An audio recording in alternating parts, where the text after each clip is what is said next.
Vamos a presentar a Nicolás. Nicolás es Nicolás Herrera Buteler, es abogado, está haciendo una maestría y una especialidad, por lo que me contó recién. Ahora cuando él termine de presentarnos nos va a contar en qué está haciendo esa maestría y esa especialidad. Pero lo más importante de todo es que Nicolás forma parte de lo que yo llamo el acervo o el conjunto de futuros profesores de Introducción al Derecho, que terminamos la inscripción, de la Cátedra B, con este modelo jurídico, que es el modelo jurídico multidimensional propuesto por Martínez Paz, y particularmente con esta intención, ¿no? Y esta impronta tan propia de la Escuela de Derecho de Córdoba. Nicolás hoy nos va a hablar sobre filosofía analítica. Es un tema que ustedes van a encontrar en el capítulo 6, si no me equivoco, del libro Propuestas Metodológicas, coordinado por nuestro titular, Aldo Azar. Y bueno, le voy a ceder en este momento la palabra y antes que nada le voy a agradecer porque es una época o un año en particular que todos estamos con muchas cosas. Y que se dedique una hora o una hora y cuarto a darnos una clase específica sobre una metodología como la filosofía analítica, que no es nada fácil, ya es un montón. Yo ya te pongo 10 en el informe. Ya está. Bueno, ahí te dejo. Bueno, ¿qué tal? Muy buenas tardes. Muchas gracias, Nerea, por la presentación. Te agradezco. El agradecido soy yo de que me permitan estar aquí en este espacio. Realmente para mí es un placer formar parte de la cátedra y más todavía poder intentar dar esta clase, a ver qué sale de esto. Espero que no sea muy aburrido, espero que los pueda entretener un poco dentro de lo que cabe. La especialización que estoy terminando, que defiendo la tesis ahora el mes que viene, el 4 de junio, es de Derecho Procesal, y la maestría es en Derecho Civil, de ahí lo conocimos a Aldo. Tuvimos un buen contacto, qué sé yo, de ahí me va a dirigir la tesis, así que a partir de ahí es la introducción acá a la cátedra y todo eso, el contacto con Aldo. Así que viene todo un poco por ahí, así que súper contento y muy agradecido sobre todo. Bueno, vamos a tratar de arrancar con esto. Cualquier duda, cualquier consulta, lo que no se entienda, lo que sea, me frenan, levantan la mano o directamente activan el micrófono y lo tratamos de resolver, ¿sí? No hay ningún problema, estamos para aprender todos, ustedes, yo, así que si es algo que yo no lo sé, seguramente Nerea lo va a saber y si no, entre todos lo deduciremos, no hay ningún problema, estamos para aprender todos. Así que bueno, un placer y empezamos. Como bien nos dijo recién Nerea, lo que nos toca es la filosofía analítica. Entonces, ¿qué es esta filosofía analítica? Vamos a arrancar explicando esta corriente filosófica que se da a principios sobre todo del siglo XX en los países anglosajones, principalmente se da en Inglaterra. Esta corriente filosófica está incluida dentro de las corrientes de lo que nosotros denominamos o llamamos positivistas del derecho. Entonces, ¿qué son estas corrientes filosóficas o positivistas del derecho? Son aquellas que dicen todo lo que puede ser conocido lo es a partir de los métodos científicos. Por lo tanto, este tipo de corriente filosófica que surge tiene que ser conocida a través de un método científico. Esto se impone sobre todo con Hans Kelsen. Kelsen no es un expositor de la filosofía analítica, sino del positivismo. Y vemos que la filosofía analítica está incluida o está dentro de las denominadas corrientes positivistas.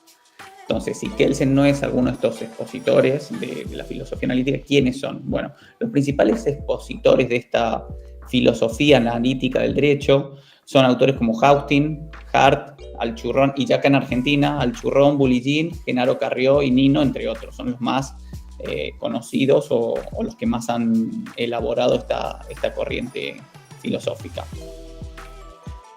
Entonces, los presupuestos procesales de esta filosofía analítica son las formas a través de las cuales esta filosofía va a resolver los problemas. Entonces, ¿cómo tiende a abordar los problemas y resolver los problemas filosóficos? Lo hace esta corriente a través del lenguaje, le da muchísima importancia o centra su objeto de estudio en lo que es el lenguaje, la lengua, en la forma de comunicarnos que tenemos. Entonces, teniendo como objeto el lenguaje, se rechaza la posibilidad del estudio metafísico. ¿Qué es el estudio de la filosofía metafísica? Es el estudio que tiene en cuenta el ser de las cosas. Es la rama de la filosofía que estudia el ser de las cosas. Entonces, de la filosofía analítica se rechaza, se está en contra de que los objetos tengan una relación natural con su definición. Es decir, los objetos no tienen una relación directa y natural con su definición. Entonces, según la concepción tradicional de la filosofía, que como vemos es rechazada por la filosofía analítica, los objetos tienen una relación directa y natural con la cosa. Es decir, yo defino, o la filosofía define, que esto es un vaso porque naturalmente nosotros entendemos o se entiende que tiene determinadas características que lo hacen que se llame vaso o la mesa. Entonces hacemos que la palabra mesa esté relacionada con un objeto que tiene 4 patas, con una tabla arriba y donde normalmente las personas suelen comer o sentarse a estudiar o a jugar a las cartas. Entonces la filosofía analítica del derecho rechaza esta vinculación natural y dice que esta vinculación que tenemos del lenguaje con el objeto es una vinculación convencional, es decir, nos hemos puesto de acuerdo de alguna forma cultural o como sea para darle esa denominación o esa determinación. Entonces, ¿qué es lo que propone la filosofía analítica? Entiende que el lenguaje se refiere a la realidad, ¿sí? O hace mención a la realidad. No hay un vínculo esencial o natural entre lenguaje y cosa, sino hay un vínculo convencional. O sea, el lenguaje no refleja las notas características de un objeto.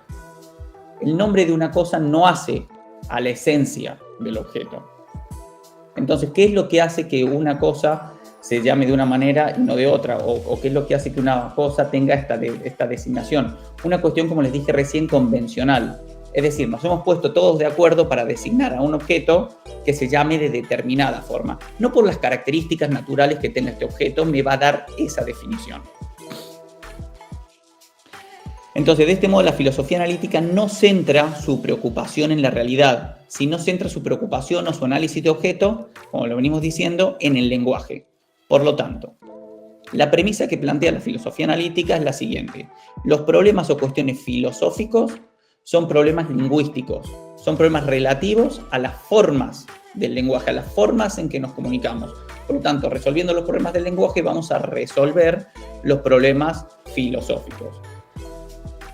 Se manifiesta que los problemas filosóficos no son tales, sino que lo que son problemas, como venimos diciendo, problemas de lenguaje, que provienen de un uso de expresiones de palabras, ya sea en un contexto inadecuado o con una función no correcta. Es decir, que cuando nosotros decimos que tenemos un problema filosófico, esta corriente de la filosofía sale a decir, no, esperen, frenemos un poquito, acá no tenemos un problema filosófico, lo que tenemos es un problema de lenguaje, ya sea que está utilizado en un contexto incorrecto o que no se le está dando la función correcta al lenguaje que realmente debería tener. ¿Vamos bien hasta acá? ¿Se escucha? ¿Vamos bien de velocidad, de tiempo? ¿Está todo bien? Bueno, excelente. Muchas gracias. Seguimos. Entonces, ¿qué propone esta corriente filosófica? Analizar las dificultades terminológicas o lingüísticas que provienen del lenguaje. O sea, todas aquellas dificultades que se den por medio de la forma de comunicarnos, del lenguaje que tenemos que comunicarnos, analizarlas, analizar este tipo de dificultades. ¿Para qué? Para interpretarlas correctamente, para dar una solución, para dar un uso adecuado a los términos y a los usos del lenguaje según el contexto o la situación en el que estemos. Es decir, no va a ser lo mismo aplicar un lenguaje o no va a ser lo mismo, no va a ser el mismo el lenguaje que apliquemos si yo estoy acá conversando con un compañero al lenguaje que yo estoy tratando de utilizar cuando converso con ustedes o al lenguaje que voy a utilizar cuando esté delante de un juez o al lenguaje que voy a utilizar para escribir una norma o una ley, ¿sí? Entonces, esta filosofía propone analizar a fondo analizar de forma detallada todo este lenguaje y los usos que se den para que no se creen problemas filosóficos, porque entiende que los problemas filosóficos no son tales, sino son problemas de lenguaje, utilizados, como ya dijimos recién, en un contexto que capaz no es el adecuado, en una situación que no es necesario utilizar el lenguaje, o a través de un tipo de utilización del lenguaje erróneo o equivocado. Entonces, ¿qué nos dice Nino? Nos dice que el significado de una palabra está dado por las reglas convencionales, que es más o menos lo que venimos viendo. O sea, no hay una vinculación, no dejemos de olvidar esto, que no hay una vinculación natural entre el lenguaje y la cosa, sino que lo que hay es una vinculación convencional, que determina las condiciones de su uso. Es decir, nos va a decir por qué utilizamos esta palabra y no otra. Entonces, para ello, este autor, me refiero a Nino, plantea dos enfoques. Dice que hay que hacer dos enfoques o dos pasos. Dice que primero hay que hacer una investigación, es decir, hay que averiguar cómo se usa el lenguaje o cómo se usa en el lenguaje ordinario una determinada palabra. Por ejemplo, la palabra derecho. ¿Cómo se utiliza en el lenguaje ordinario? Yo tengo derecho a, mi derecho es. ¿Cuál es el significado que en el lenguaje que yo estoy utilizando a diario, común, en la calle, tiene esa palabra derecho? Entonces, siguiendo con el análisis que plantea Nino, dice hay que definir la palabra derecho a partir de propiedades descriptivas y no valorativas. Es decir, debemos definir eficientemente y efectivamente qué es el derecho y no lo que debería ser el derecho. ¿Por qué? ¿Por qué dice esto? Porque si yo digo o defino la palabra con lo que debería ser el derecho y no con lo que es de una forma descriptiva, ya vamos a ver un poquito más adelante las formas del lenguaje que hay, los usos del lenguaje que hay, pero si yo lo defino de forma descriptiva, voy a eliminar todos aquellos juicios de valor que yo le puedo dar o que yo puedo incluir en la palabra derecho o en la palabra que sea que estoy definiendo, porque si yo lo defino con lo que yo creo que debería ser, automáticamente le estoy inculcando toda una carga valorativa que yo tengo a esa palabra. Por lo tanto, ahí se empezarían a formar todos estos problemas del lenguaje o problemas filosóficos. Entonces, este autor nos plantea los dos pasos que les mencioné recién, que primero hay que hacer una investigación de cómo se utiliza la palabra en el ámbito normal, en el ámbito diario, en el ámbito de a pie, y a partir de ahí definirlo como lo que es derecho y no como lo que debería ser, como una expectativa de lo que yo creo o de lo que yo quiero que sea esa palabra, o de lo que yo quiero que enfoque o que contenga esa definición de derecho. Esto es una forma que nos plantea Nino, que es uno de los principales expositores, sobre todo en Argentina, de este tipo de filosofía analítica. Entonces vamos ahora a lo que es el método de esta filosofía analítica. ¿Qué método utiliza? Porque como ya vimos, está dentro de las corrientes positivistas. Entonces, al estar dentro de las corrientes positivistas, decimos que tiene que tener un método, porque para que sea conocimiento, tiene que tener un método científico. Seguimos ahí. Disculpe, profe, una pregunta. Había dicho que Nino planteaba dos enfoques o dos formas. La primera sería esto de la descriptiva y no la valorativa, lo que acaba de explicar, y la segunda sería el método. No, la primera es definir o tratar de buscar el significado que tiene la palabra que estamos tratando de definir en un ámbito ordinario, en un ámbito de a pie, como se utiliza en la calle, como se utiliza en el lenguaje ordinario, como lo utilizaríamos hablando con un amigo o en el lenguaje normal y coloquial que tiene esa palabra. Entonces, una vez que hemos desentrañado el significado que tiene en ese ámbito, pasamos al segundo paso, que es definir la palabra a través de un tipo de lenguaje descriptivo, sin ningún análisis valorativo, sin decir lo que yo quiero que sea el derecho, sino tratando de definirlo lo que es el derecho. ¿Se entiende? Limpiándolo de un análisis subjetivo. Perfecto, me quedó claro. Son los dos pasos que propone este autor. Entonces ahora entramos en lo que es el método. El objeto de estudio de esta filosofía, ¿qué es? Lo venimos diciendo hace rato, el objeto de estudio de esta filosofía es el lenguaje. Por lo tanto, el método que va a tener esta filosofía analítica toma como punto de partida el lenguaje y a partir de un análisis descriptivo y verificable, que es lo que venimos un poco hablando, busca redefinir conceptos y elaborar teorías. Es decir, que la tarea que tendrá el filósofo analítico será relacionar estos nuevos conceptos que hemos creado a través del análisis que les he planteado anteriormente, o a través de un análisis descriptivo y verificable, se crean conceptos. Entonces, crea estos conceptos para integrarlos a un sistema, siendo conveniente en esta tarea acuñar nuevos términos y desechar algunos términos que están en desuso, que están mal usados, o refinar el lenguaje para que no haya estos problemas filosóficos. Es decir, es una tarea de refinamiento lingüístico. Entonces, para llevar esta tarea se propone también la utilización de la lógica formal, es decir, nos vamos a apoyar en la lógica formal, en lo que es la lógica, la argumentación, para construir este tipo de filosofía y que no haya contradicciones, en fin, ya veremos más adelante. Pero lo que trata es de hacer un refinamiento del lenguaje para eliminar los problemas o para disminuirlos al máximo, los problemas filosóficos. ¿Ese sería el método entonces? Sí, estamos explicando ahora todo lo que es el método. Eso sería una primera explicación del método de esta filosofía analítica.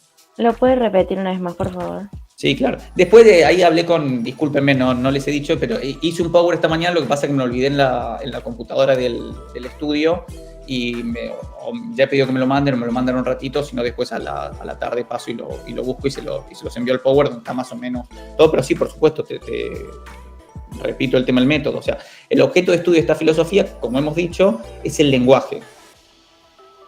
Por lo tanto, el método de la filosofía analítica es tomar como punto de partida el lenguaje y a partir de hacer un análisis descriptivo y verificable, buscar redefinir conceptos y elaborar teorías. ¿Está bien? ¿Quieren que se lo repita? Bueno, seguimos entonces. En función de esto, entonces, como dijimos, la tarea que tendrá el filósofo analítico será la de relacionar estos nuevos conceptos que se han dado, introducirlos en el sistema y desechar los conceptos viejos o en desuso o que no sean acordes para determinado ámbito. Entonces, esta corriente filosófica describe el lenguaje como un sistema de símbolos que se utiliza para la comunicación humana. Es decir, el objeto de la filosofía analítica es el lenguaje. ¿Y cómo describe el lenguaje? Como un sistema de símbolos que se utiliza ¿para qué? ¿Cuál es la finalidad del lenguaje? La comunicación humana. ¿Cómo nos vamos a comunicar o cómo nos estamos comunicando nosotros a través del lenguaje? Y que se aplica, como ya dijimos, de forma convencional. Es decir, no hay una unión natural entre las palabras y los objetos, sino hay una convención a la que nosotros hemos llegado para determinarlos de tal manera.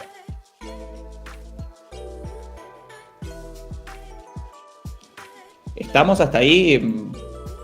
¿Está claro? Sí, Camila tenía la pregunta, quedó con la manito levantada ahí, pero no sé si... Profe, yo tenía una duda acerca de, porque nombró la lógica formal que forma parte del método, pero no me quedó bien claro qué función cumple. No sé si podía explicarlo de nuevo, por favor. Sí, a través de, nosotros dijimos que buscamos un refinamiento del lenguaje, es una limpieza del lenguaje, o sea, hacerlo más fino, más puro el lenguaje, que eliminarlos, pero que a través de la utilización del lenguaje no se produzcan estos problemas filosóficos. Entonces, si nosotros tenemos un lenguaje más fino, más depurado, vamos a tener en principio menos problemas filosóficos. Entonces, ¿cómo hacemos para limpiar estos problemas del lenguaje? Bueno, a través de lo que dijimos anteriormente, y una de las herramientas que se utilizan es la lógica formal. Es decir, la lógica formal y a través de la argumentación. La lógica formal nos dice que, por ejemplo, si una norma dice que está permitido vestir de negro, no puede haber otra norma que diga que está prohibido vestir de negro. Entonces, a través de la lógica formal se buscan esas contradicciones que puede llegar a haber en el lenguaje para eliminarlas. ¿Se entendió? La lógica formal nos da esa herramienta para poder eliminar esas contradicciones que se crean en un sistema jurídico o en un lenguaje. Entonces, el lenguaje como sistema no puede tener contradicciones o no debería tener contradicciones. Y la lógica formal es la herramienta que nosotros utilizamos para tratar de depurar o eliminar esas contradicciones que se pueden llegar a dar. Gracias, profe. No, por favor. cualquier cosa, seguimos.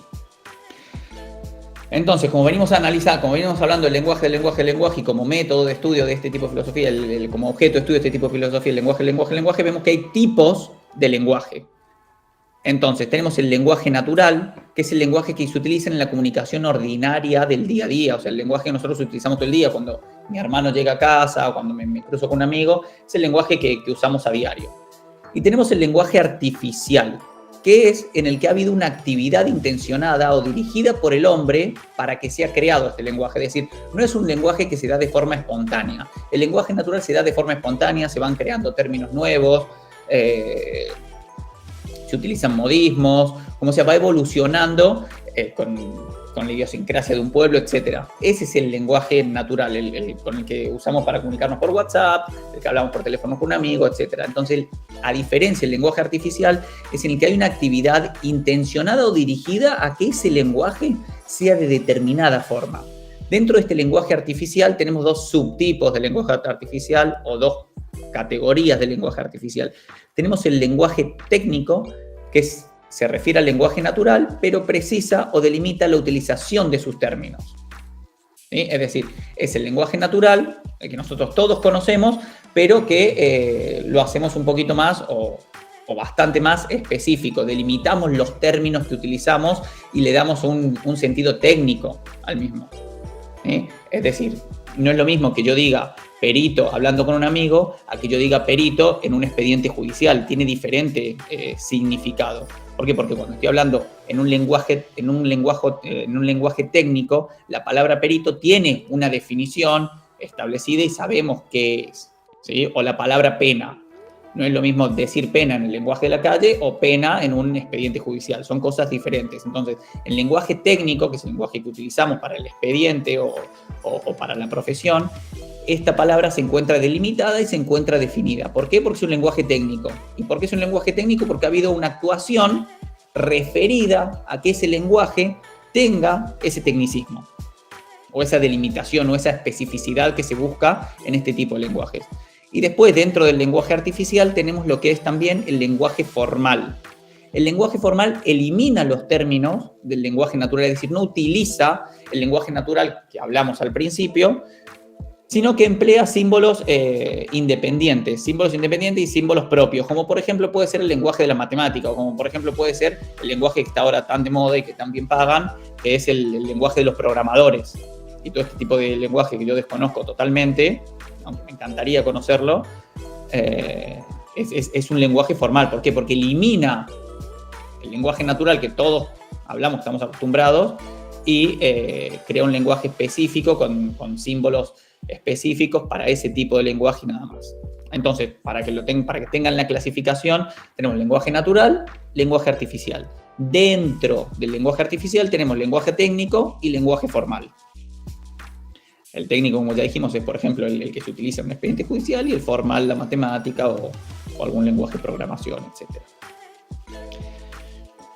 Entonces, muy importante, hablando dentro de la filosofía analítica, saber qué son las definiciones y la importancia que tiene definir una palabra. ¿Qué es definir una palabra? Es establecer su significado. Al definir no se deben establecer las condiciones, o sea, según esta filosofía, ¿no? Partiendo de la filosofía analítica, cuando yo defino una palabra, no debo establecer las condiciones esenciales del objeto, sino que tengo que establecer las condiciones de aplicabilidad de esa palabra para con ese objeto. Es decir, ¿por qué este objeto se llama vaso? Porque lo hemos dicho todos que se llame vaso, no porque sea redondo, se le ponga agua, todo eso me va a dar la palabra vaso, sino porque todos nosotros nos hemos puesto de acuerdo, como ya dijimos antes, y lo venimos repitiendo, para que eso se llame vaso. Entonces, tenemos que, al definir, no basar nuestro análisis o no basar nuestra tarea de definición en las condiciones esenciales de ese objeto, sino en las condiciones de aplicabilidad de esa palabra, en cómo la vamos a aplicar a ese objeto. Entonces, según la filosofía analítica, tenemos 5 tipos de definiciones. Tenemos definiciones estipulativas que se utilizan para los términos nuevos. En este sentido, estos términos nuevos que se utilizan no son ni verdaderos ni falsos. Son términos nuevos y punto. Un ejemplo de estas definiciones estipulativas son un investigador que descubre una partícula pongámosle una partícula diminuta. Hace poco mi hermano estudia ingeniería industrial y hace poco trajo un gato a casa y le puso la palabra neutrino. Le puso el nombre neutrino. Y bueno, me explicó que los neutrinos son partículas que viajan hace millones de años desde el Sol y que nos atraviesan, son tan diminutas que nos atraviesan, etcétera, etcétera. Bueno, ese inventor que descubrió la palabra, la partícula esa, le puso el nombre neutrino, hizo una definición estipulativa, es decir, dijo, esta partícula se la va a denominar neutrino, punto. Y no se hace un juicio acerca de si es verdadera o es falsa esa definición, ¿sí? O esa palabra. Es un nombre que se le establece esa palabra y listo. Eso es una definición estipulativa. Se utiliza para términos nuevos. Después tenemos las definiciones lexicográficas o estipulativas. ¿Y qué son estas? Son informar acerca del significado que tiene esa palabra. Estas sí se le puede hacer un juicio de verdad o falsedad. Son las que se encuentran en los diccionarios. O sea, son las definiciones que tenemos en los diccionarios, que nos dice, dícese, no sé, por ejemplo, lapicera, dícese del objeto que escribe de distintos colores y lleva tinta, por ejemplo. Bueno, si yo digo lapicera, dícese del objeto recipiente que contiene agua, evidentemente esa definición va a ser falsa, ¿sí? Entonces, sobre eso sí puedo hacer un juicio de veracidad o de falsedad, sobre este tipo de definiciones.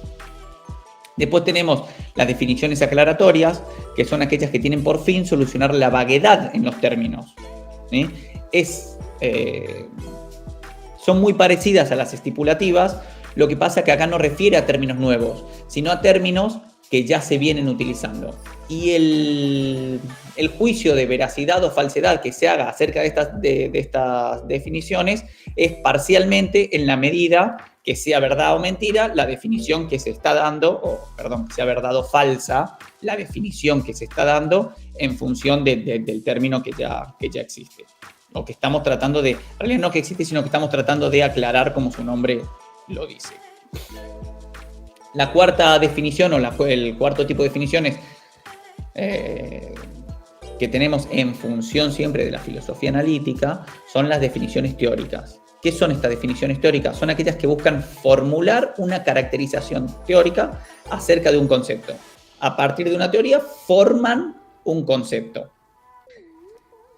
Este tipo de definiciones varían o pueden variar en función de la profundidad del conocimiento que se vaya adquiriendo, en función de nuevos descubrimientos que se van dando. Por ejemplo, la palabra calor hace un tiempo se definía como la transmisión de energía entre un objeto y otro. Un día tiene una definición mucho más abarcativa, mucho más específica, mejor dicho, mucho más elaborada. ¿Por qué? Porque se han descubierto numerosas cosas, o porque ha avanzado un montón la ciencia y le ha podido dar una mejor definición a un término específico. Entonces, este tipo de definiciones no son estáticas, sino que son dinámicas y pueden llegar a variar a medida que se aumente el conocimiento sobre un determinado tipo, sobre una determinada palabra, ¿sí? Profe. Por último, tenemos las definiciones persuasivas, que tienen por fin influir en las actitudes de las personas, del receptor de esta comunicación. Es decir, yo a través de una definición persuasiva lo que estoy tratando de hacer es convencer a alguien de algo. Y siempre tienen una carga emotiva, una carga subjetiva, una carga valorativa. Yo al tratar de convencer a alguien siempre le estoy dando mi punto de vista, y dentro de mi punto de vista está toda mi carga emotiva o subjetiva que yo tengo. Entonces, este tipo de definiciones siempre va a tener una carga emotiva. ¿Sí? ¿Están claras las diferencias entre las definiciones? Yo tengo una pregunta. Era para ver si podías volver a explicar la definición teórica, porque no terminé de entender. O sea, buscan formular una caracterización de teorías nuevas. ¿Es eso? Claro, no. O sea, vamos a ver. A través de una teoría se define una teoría, y a través de esta teoría lo que se hace es definir, o sea, o dar una definición a un concepto, ¿sí? Yo puse el ejemplo de calor. Por ejemplo, calor hace tantos años se hizo una teoría, la verdad que no la conozco muy bien, a la teoría acerca del calor. Yo puse este ejemplo, pero podemos buscar otro. Pero hace unos años, el calor, el traspaso de energía entre un elemento y otro, o sea, el traspaso de energía que había entre un cuerpo y otro, era definido como calor. ¿Sí? Traspaso de energía, bueno, calor, listo. Hoy en día el calor, o sea, hoy en día la ciencia ha avanzado y se ha descubierto que el traspaso de energía entre un cuerpo y otro tiene muchas más cosas que pueden dar para ampliar esta definición de calor. No es solamente el traspaso de energía entre un cuerpo y otro, sino el traspaso de energía, los átomos, los neutrinos, lo que sea, ¿sí? Entonces la definición se amplía. Lo importante de este tipo de definiciones teóricas es que, como les dije, no es estática, es dinámica, puede ir ampliando a medida que las teorías van creciendo. ¿Sí? Puede ser con la gravedad. Si querés sacar el ejemplo del calor, que por ahí no es muy ilustrativo, podemos poner el de la gravedad. Hace muchísimos años no existía el concepto de gravedad, después se crea el concepto de gravedad a través de la teoría de la manzana y hoy en día el concepto de gravedad está totalmente ampliado a un montón de teorías de la teoría de cuerdas y todo eso, que está ampliadísimo por la ciencia que estudia ese tipo de fenómenos. ¿Se entendió o no se entendió? Si no, buscamos otro ejemplo, buscamos alguna forma para que se entienda. Sí se entendió, profe. Gracias. Bien, pero lo importante, o lo que yo considero que es importante de esta definición, de la definición teórica, es que no es una definición, que como les dije, estática, sino que hoy en día tenemos tal definición, la teoría avanza, por lo tanto, la definición crece, o cambia, o se le agregan cosas, ¿sí? Profe, yo tengo una duda. Si puede repetir el tipo de definición número 3. La definición aclaratoria. Sí, ¿la Bien. puede explicar? A través de la definición aclaratoria lo que hacemos es tratar de solucionar la vaguedad en los términos, en los conceptos, ¿sí? Entonces tratamos de delimitar o de precisar lo que denomina un concepto. Les dije que es muy parecida a la definición estipulativa, pero acá no se refiere a términos nuevos, sino que se refiere a términos que ya se conocen, como por ejemplo la palabra vaso.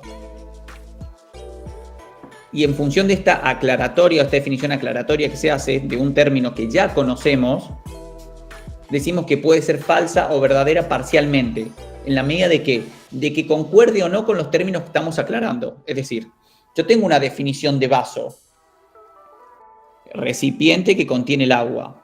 Ahora, a través de una definición aclaratoria puedo decir, está bien, recipiente que contiene el agua, que puede ser de vidrio o de plástico. Bien, perfecto. Ahora, recipiente que contiene el agua, que puede ser de vidrio y plástico o puede ser de petróleo, y en esa medida que yo estoy definiendo erróneamente vaso, porque un vaso no puede contener líquido si ya es líquido, digamos. Entonces, en la medida de que eso no es cierto, vemos que puede ser falsa o verdadera en esa medida. ¿Se entiende? Sí, profe, ya entendí, gracias. Bueno, vimos las definiciones. ¿Qué tipos de definiciones tenemos según la filosofía analítica? Que tenemos 5, como dijimos recién: la estipulativa, la definición lexicográfica, la definición aclaratoria, la teórica y la persuasiva.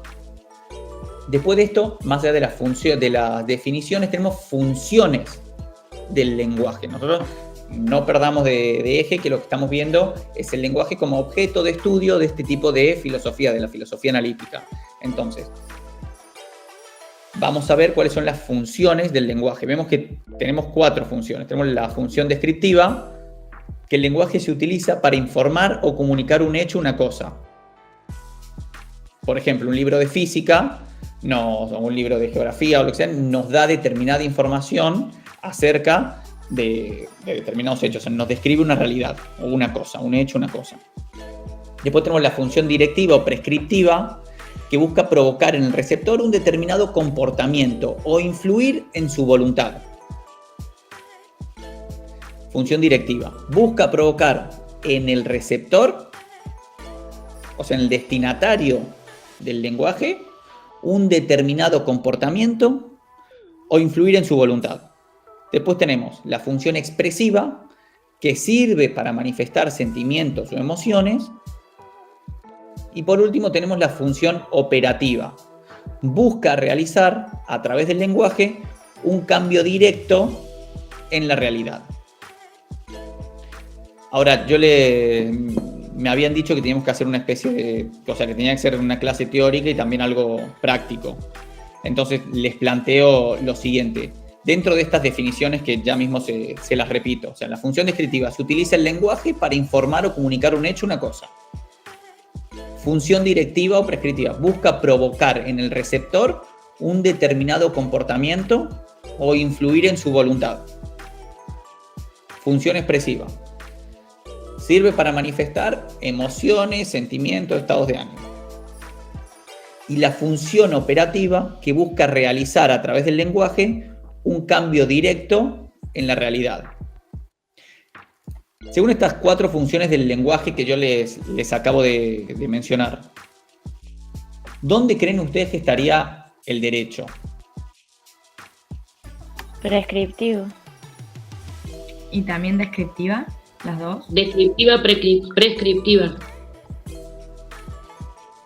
A ver, ¿quién más se anima? También puede llegar a ser operativa, por ejemplo, en ciertos términos, cuando un juez hace una sentencia, porque genera un cambio en la realidad, o cuando dice sí acepto en el matrimonio, porque cambia de alguna manera ese lenguaje la realidad o la condición jurídica de la persona. Uh-huh. ¿Más opiniones? ¿No hay por ahí alguien más? O sea, están bastante orientadas, pero ¿alguien tiene algo diferente o algo que quiere expresar o lo que sea?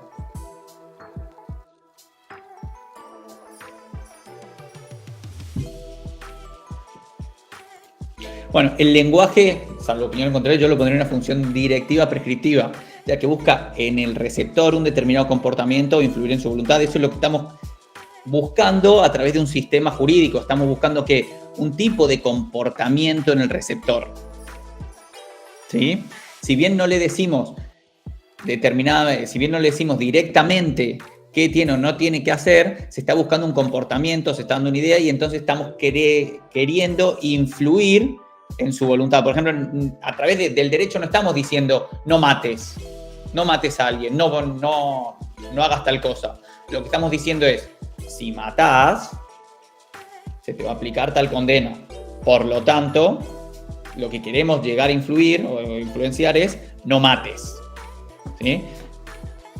Entonces, estaría incluido el derecho dentro de la segunda función del lenguaje que les he dado, que es la función directiva o prescriptiva. ¿Sí? Alguien habló recién, alguien dijo algo. No, porque, por ejemplo, en la Constitución, cuando describe cómo son los poderes y cómo se relacionan entre sí, ahí no sería descriptiva también. Y eso también no es parte del derecho. Sí. O sea, puede ser de las dos que digamos. Claro, totalmente. Ahí estamos diciendo cómo, o sea, vamos a ver, estamos queriendo buscar un comportamiento en los poderes del Estado. Es decir, vamos a ver, creamos leyes, pero ¿cómo las creamos? De determinada manera. O sea, este es el procedimiento, ya lo vamos a ver un poquito más adelante, pero este es el procedimiento para la creación de leyes, por lo tanto hay que crearlas y hay que crearlas de esta manera. ¿Es eso a lo que estás refiriendo, Valentina? Sí, o sea, que a la larga termina siendo descriptiva, pero tiene a la larga, o sea, es descriptiva, pero a la larga termina siendo directiva.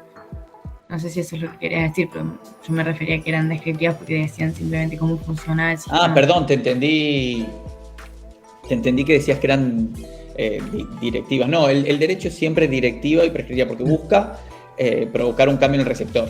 La descriptiva es informar o comunicar algo. Un hecho, una cosa, es el lenguaje periodístico, por así decírtelo, la función descriptiva del lenguaje. Ahora, el derecho está dentro de la función descriptiva prescriptiva. Siempre buscamos un comportamiento determinado. ¿Sí? Sí, gracias. Bien. Esas son las funciones del lenguaje. Entonces, dentro de la función del lenguaje tenemos que una norma declara o enuncia que cierta acción es obligatoria. Es decir, es prohibida o permitida. Tiene a su vez una función prescriptiva y motivadora, que es lo que venimos hablando. Es decir, el derecho nos dice que el que mate será condenado de tanto a tanto. No nos dice no mates, pero estamos motivando a que las personas no maten, no asesinen, no delincan. Entonces, de ahí viene la función motivadora del derecho. Ahora, ¿qué problemas recordemos que venimos siempre hablando del lenguaje en la filosofía analítica, el lenguaje. Entonces, ¿cuáles son los problemas que se plantean dentro del lenguaje y más sobre todo dentro del lenguaje jurídico? Tenemos 3 problemas que seguramente son bastante conocidos por ustedes o los han escuchado o no, pero son la ambigüedad, la vaguedad o la imprecisión y la carga emotiva. Es decir, a través de la ambigüedad, ¿qué tenemos? Tenemos una palabra que denota más de un objeto. Por lo tanto, esto puede llevar a confusión. Por ejemplo, un ejemplo que está en el libro y que seguramente ya lo han leído o lo han escuchado, o seguramente lo van a escuchar a lo largo de la carrera numerosas veces, es la palabra banco. Si a mí una norma me dice que yo no tengo que robar un banco, o que no se pueden robar bancos, o que no hay que robar bancos, a priori yo no sabría si me está diciendo que es un banco para sentarme o es un banco donde se guarda el dinero. Entonces, este es uno de los problemas del lenguaje, ¿sí? Entonces, a mí una norma me dice no robes un banco y yo te digo, bueno, pero yo entendí que tenía que robar una norma, que yo tenía que no robar un banco de sentarme, no un banco donde se guarda el dinero. Acá se crea un problema en el lenguaje y en la aplicación del derecho. Entonces, este es uno de los problemas que nos puede llevar a un problema filosófico. ¿Por qué? Porque es un problema en el lenguaje. El segundo problema que se nos puede llegar a dar es la vaguedad o la imprecisión, es decir, cuando un término no nos da precisión o nos da confusión. Por ejemplo, la palabra alto. ¿Quién puede decir qué persona es alta? ¿O a partir de cuántos centímetros una persona es alta o una persona es baja?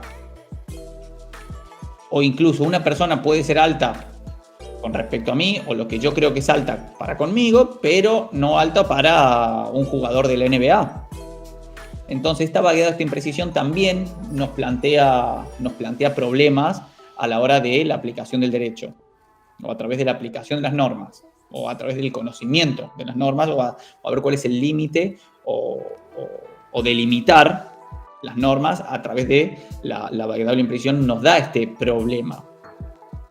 Otro de los problemas que tiene el derecho es la carga emotiva, o que tiene el lenguaje, es la carga emotiva, es decir, hay términos en el lenguaje que ya de por sí solos tienen o llevan implícitos una carga emotiva, ya sea positiva o negativa. ¿Sí? Si yo digo yo soy muy religioso o alguien es muy religioso, capaz que tiene una carga emotiva para determinadas personas, o la palabra dictadura, por ejemplo, la palabra desaparecido, son palabras muy acuñadas en nuestra cultura y que tienen una carga emotiva, querramos o no. Entonces, poner o que las normas tengan estas palabras o contengan estas palabras, automáticamente les va a dar una carga emotiva que, como vimos, a través de la refinanciación,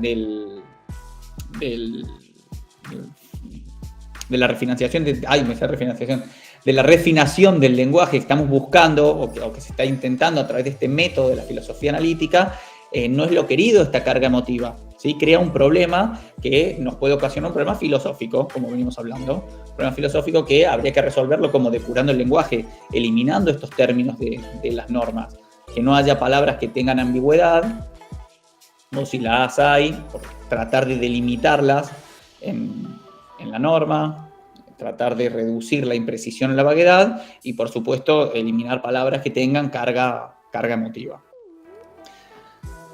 Entonces, siguiendo con el análisis de la filosofía analítica, vemos que ¿qué es un sistema jurídico para este tipo de filosofía?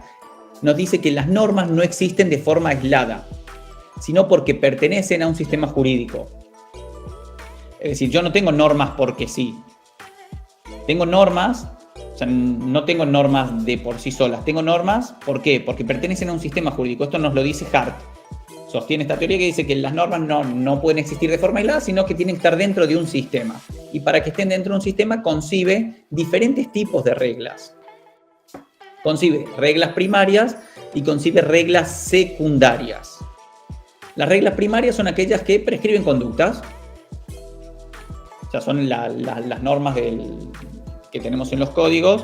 Normalmente el que mate será condenado de tanto a tanto. Son normas secundarias, normas primarias. Y dentro de las normas secundarias tenemos 3 tipos de normas, que son aquellas que nos van a dar la pauta para que estas normas primarias pertenezcan a un sistema. Si tenemos las normas de reconocimiento, las normas de cambio y las reglas de adjudicación.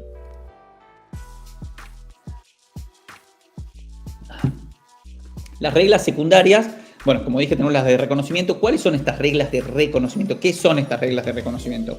Son normas que identifican qué normas forman parte del sistema. Por ejemplo, son las normas aprobadas por el Congreso. Es decir, yo tengo una norma que nos dice solamente serán normas aquellas que tengan este tipo de procedimiento y que sean aprobados en tanta mayoría por diputado, en tanta mayoría por senador, etcétera. Solamente así se va a formar una norma. Entonces son normas de reconocimiento. Después tenemos reglas de cambio. Son los procedimientos para el cambio de las reglas primarias. Nos dice cómo se varían o cómo se cambian, cómo se reforman las reglas primarias que han sido reconocidas o aprobadas a través de ¿qué? De las normas secundarias también de reconocimiento. Y por último tenemos las reglas de adjudicación, que son aquellas que dan competencia, como por ejemplo las que dan competencia a los jueces para decidir en los casos en los cuales tienen que dictar una sentencia, en los casos que han caído dentro de su competencia. Entonces, de esta forma, las reglas y las normas van a pertenecer a un sistema jurídico, porque por sí solas no podrían, es decir, yo no puedo agarrar un día y decir, es norma que hay que saludar cuando se entra a mi casa. No puedo. Tiene que haber unas reglas que le den reconocimiento para que formen parte dentro de un sistema. Y dentro de un sistema se las va a considerar que son normas jurídicas. ¿Sí? ¿Se entendió? ¿Está todo claro? Profe, ¿cómo eran las normas primarias? ¿Cómo, perdón? ¿Cómo eran las normas primarias? Que en conducta son las que tenemos en los códigos, en las leyes, las normales. Cualquier norma que habla, o cualquier no, pero casi la mayoría de normas que abras en un código va a ser una norma primaria. Son aquellas que te prescriben conducta, te dicen cómo tenés que actuar ante determinado hecho, o qué pasa si actuás de determinado hecho. Y las normas secundarias son aquellas que hacen que las normas primarias pertenezcan al sistema. ¿A través de cómo? A través de normas de reconocimiento, de reglas de cambio o de reglas de adjudicación.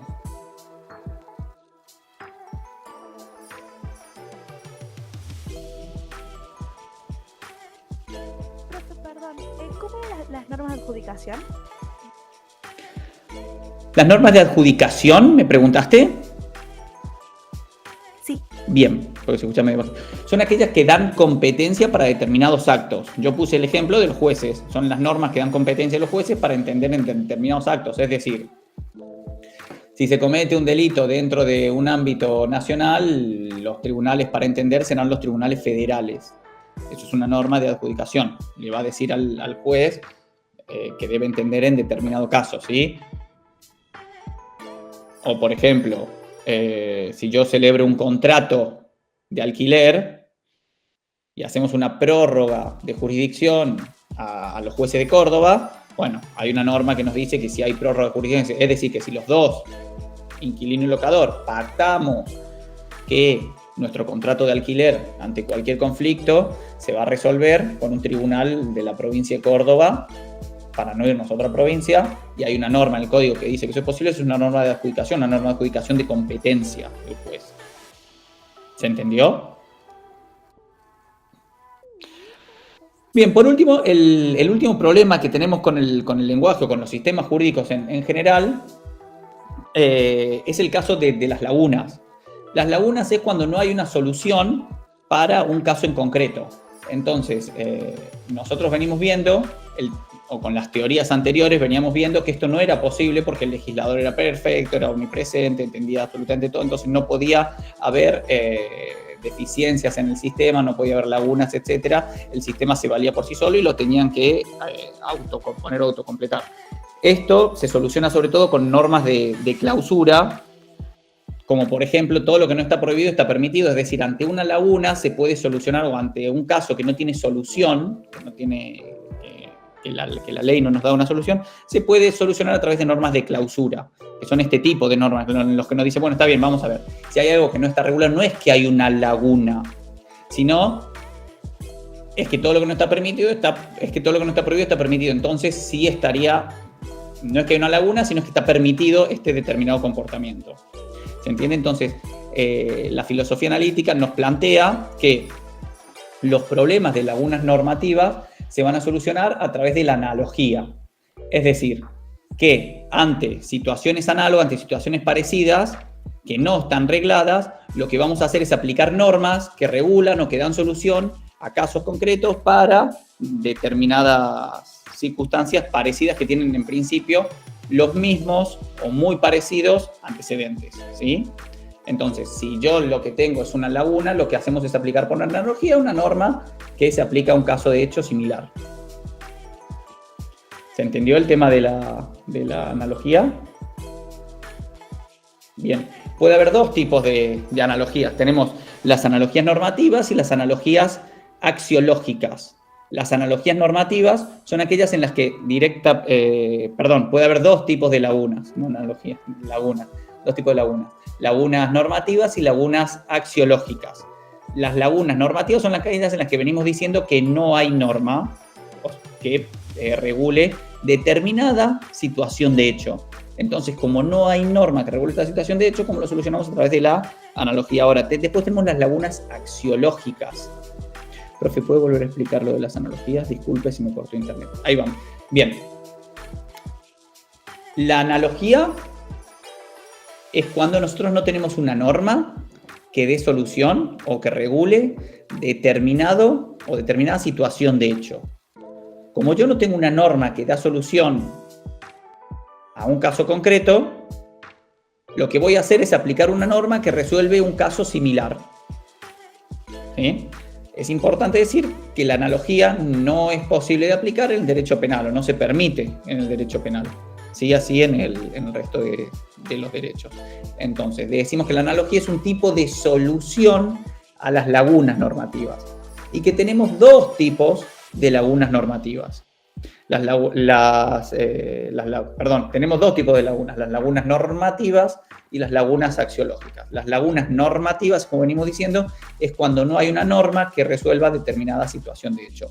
Y las lagunas axiológicas son cuando hay norma que regula una situación de hecho, pero que dejaría desregulada o que no ampara una situación en la cual está contradiciendo los principios del derecho o los valores que tiene determinado sistema jurídico. Entonces, si yo tengo una norma que dice que está prohibido pegar a los niños, evidentemente habría una laguna en la cual, ¿qué pasa entonces? ¿Sí está permitido pegar a las niñas? Porque solamente dice niños. Bueno, no.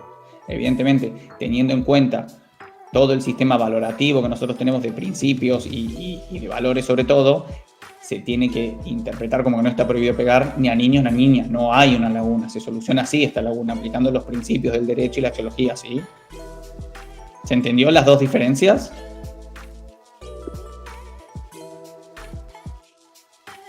Yo, profe, no entendí la última. ¿La laguna axiológica? Sí, o sea, por lo que interpreté es que es más que todo es un error en cómo se toman los términos, ¿o no? Sí, más que un error es una falta de percepción en la norma de cuáles son los valores que tiene un determinado sistema jurídico, los valores y principios que tiene un determinado sistema jurídico, que de aplicar la norma como dice que hay que aplicarla, estaríamos contradiciendo todo un sistema de principios y valores que tiene un sistema jurídico. Entonces, no se dice que hay, o se soluciona por no diciendo que no hay laguna, o sea, no habría laguna, sino lo que hay que hacer es aplicar todos estos sistemas valorativos y decir, no es posible, por más que diga que es posible, que no se puede pegar a las niñas, tampoco se puede pegar a los niños.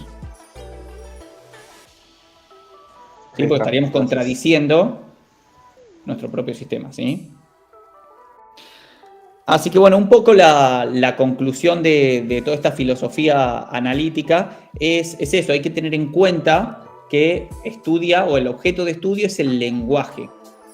Y a través del lenguaje es como se pueden llegar a presentar los problemas filosóficos. Es decir, este tipo de filosofía lo que hace es encuadrar los problemas filosóficos dentro de los problemas del lenguaje. Dice que hay problemas filosóficos porque hay problemas del lenguaje. Determina cuáles son los problemas del lenguaje, determina los modos de comunicación, los tipos de comunicación que hay, determina cuáles son los problemas del lenguaje y establece las soluciones para tratar de refinarlo al lenguaje y para eliminar las posibilidades de problemas filosóficos.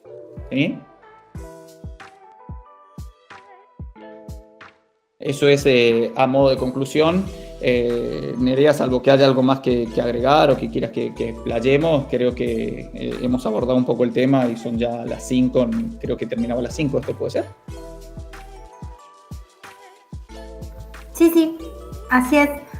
¿Existen algún otro tipo de preguntas? Para que les quede claro a ellos. No. Bien. Laureano. Sí, profe. Cuando Nino, siguiendo a Hart, dice que existen las primarias, secundarias, estas reglas de cambio, reglas de adjudicación y reglas de conocimiento, ¿esas contemplan todo el sistema normativo? O sea, ¿todo tipo de norma está dentro de eso? Yo entiendo que sí, que para que sea vamos a ver, primero te delimita los dos tipos de normas que hay, reglas primarias y reglas secundarias, y te dice que las reglas primarias son las que determinan conductas, prescriben conductas, y el resto de reglas, para que puedan ser derecho, estas reglas primarias para que puedan ser derecho tienen que haber sido tienen que haber sido a través de una regla de reconocimiento, de cambio de adjudicación, si no, no podrían ser derecho. Entonces, entiendo que todo el sistema normativo tiene que estar incluido, ya sea tanto dentro de reglas primarias o reglas secundarias, si no, no podría ser derecho porque no podría formar parte del sistema y lo que no está dentro del sistema no es considerado derecho por estos autores. Entiendo que es así, salvo que lo haya explicado mal. Ok. ¿Alguna otra pregunta que le quieran dar a Nicolás? Tipo, lo han bombardeado a preguntas. Yo te dije que estaban filosos. Nada, bueno, pero la que tengan, háganla y si yo no la sé, la solucionamos y acá estamos para aprender todo. O sea, no pasa nada. Tal cual. Pero bueno. ¿Tienen alguna otra pregunta? ¿No? Mile. Claro, no sé muy bien cómo formularla, pero como que me queda algo haciendo ruido porque de alguna manera cuando dice que quiere refinar el lenguaje, dice que se quiere despojar de la carga emotiva, ¿verdad? Sí. Pero al mismo tiempo reconoce dentro del lenguaje como que principios y valores de la sociedad. Y eso tiene que ver con una carga emotiva. Entonces como que me quedó eso haciendo un poquito de ruido. No sé bien cuál sería la pregunta. O sea, ¿cómo sería esa relación? ¿Cómo sería que coexisten esas dos cosas?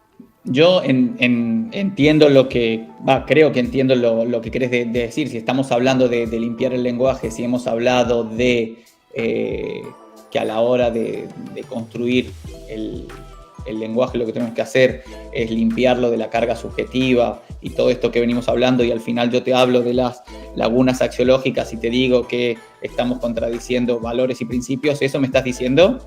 Sí. Se arma un lío bárbaro.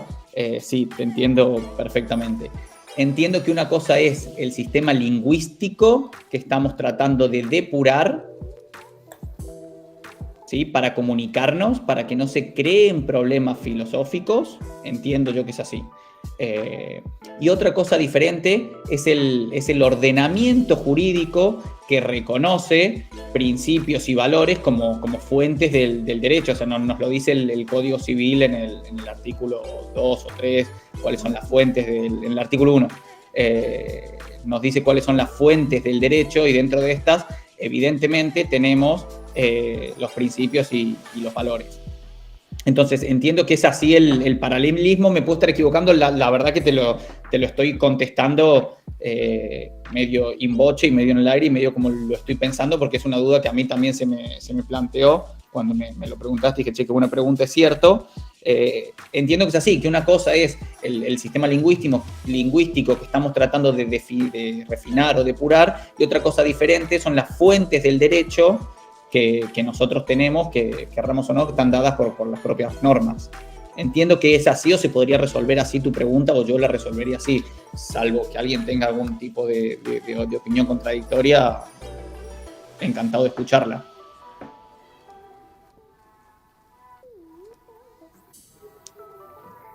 Mile, ¿satisfecha? Sí, me cierro. Bueno, Mile le gusta preguntar muchas cosas, ella siempre... No, estuvo buena la pregunta, estuvo muy buena. Tiene preguntas que son de un estudiante de tercer año, y vos decís, ¿cómo puede ser? Pero bueno, tiene esas preguntas. Volviendo sobre el tema por ahí que no habíamos visto algunos casos, a mí siempre me gusta hacer referencia al caso Artavilla Murillo, que es un caso de derecho internacional, para ejemplificar esta cuestión de la ambigüedad, la vaguedad del lenguaje, qué significa o qué implica depurar el lenguaje. Entonces, uno de los mejores ejemplos es justamente este caso en el que se disputa de alguna forma, ¿sí?, qué significa la palabra concepción, y que también está incluida dentro de nuestro código, porque la mayoría de los códigos latinoamericanos, como lo saben bien, ¿sí?, tienen la misma raíz. Entonces, muchos de nuestros códigos establecen que existe persona desde, ¿sí?, desde lo que es la concepción, ¿sí? Entonces, justamente en este caso, que era sobre TRA, o sea, sobre técnicas de reproducción humana asistida, en donde el Estado de Costa Rica no le permitía a una pareja que ya no tenía intención ni vocación de reproducirse porque ya había tenido sus hijos y tenía esos óvulos fecundados criocongelados y estaba pagando altas sumas de dinero a esta empresa, pero el Estado de Costa Rica, a través de su Corte Suprema, establece que no pueden sacar las muestras criocongeladas y desecharlas en la basura debido a que existía concepción. Entonces, lo que hace la Corte Interamericana de Derechos Humanos es definir la palabra concepción. Y este caso viene a condicionar de alguna manera después todo lo que es la interpretación jurídica que se hace en Latinoamérica acerca de la palabra concepción e impacta directamente sobre la modificación del Código Civil en el año 2014. Estableciendo que existe concepción cuando el óvulo se encuentra anidado en el útero, ¿sí? A partir de ese momento, entonces, vamos a considerar que existe concepción. Antes no, ¿está? Por tanto, lo que estaban tratando de desechar y no pagar más por la criocongelación era una cosa y no un ser humano, ¿sí? Eso es súper importante para tener en cuenta, porque lo que hace el fallo es determinar el concepto y va empezando a despejar, como si estuvieran despejando las y las x, ¿sí?, de una gran ecuación, y hace todo un análisis de qué es concepción o cómo se entiende ese término. Y en ese término se puede ver la vaguedad, la ambigüedad y lo que conocemos como textura abierta del lenguaje, que no es ni más ni menos el cambio del significado, la denotación de la palabra con el correr del tiempo. Para Vélez Arfiel, en 1871, concepción, ¿sí?, era que una mujer estuviera embarazada, encinta, y que se le notara la panza. Imagínense, no sé, Nicolás, si vos estudiaste con el código de Vélez, sí, pero nosotros nos hacían estudiar una cuenta, ¿sí?, que uno hacía, que era 30 días antes, 60 días antes, entre los 365 de la separación, del divorcio, de la muerte, para determinar si la persona que había nacido era o no era hija o hijo, ¿sí?, de aquel progenitor muerto, separado, desaparecido, vaya a saber dónde estaba, ¿sí? Después, con el tiempo, se logró aplicar el ADN y posteriormente ingresa este concepto de concepción a través del fallo Artavilla Murillo a la República Argentina, ¿sí?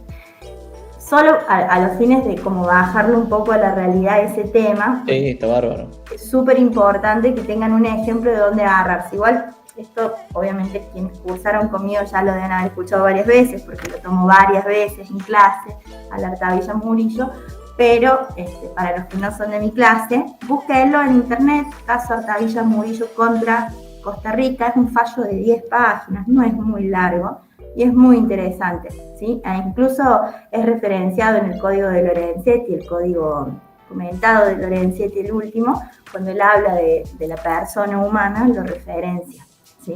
A este caso. Nada, eso nada más, como para aportar ahí a bajar a la realidad la cuestión. ¿Algo más que quieran preguntar? No, estaba esperando que Milena precisamente dijera que no, porque ella siempre tiene una pregunta más para hacer, y Ariel también. Así que bueno, chicos, les agradecemos nuevamente su presencia, porque si no fuera porque ustedes deciden estudiar Derecho, nosotros no estaríamos de este lado dándoles un seminario. Además le vamos a agradecer al profe Nico. No. Claro, Morena, tal cual. Es algo así como la subrogación. La subrogación de vientres es una laguna del derecho en el derecho argentino que se está solucionando, y uno de los fallos más resonantes hasta el momento ha sido el de Córdoba, ¿sí? Pero bueno, nada, yo porque que me dedico a estos temas. Nico, vos podés hablar de cualquier otro tema que vos te dediques. Me dedico a eso. Pero bueno, la conclusión era que estábamos en pleno agradecimiento. Voy a volver a agradecer. Gracias a Nico por estar. No, el agradecido soy yo. Y a los y las estudiantes por estar acá escuchándonos a nosotros a esta hora. Espero que no estén pasando mucho frío y que nos vemos en la clase que viene, que es la semana que viene. ¿Sí? Bueno, un besito a todos y a todas. Muchas gracias. Tengan linda tarde. Gracias, Nerea. Hasta luego. No, gracias a vos.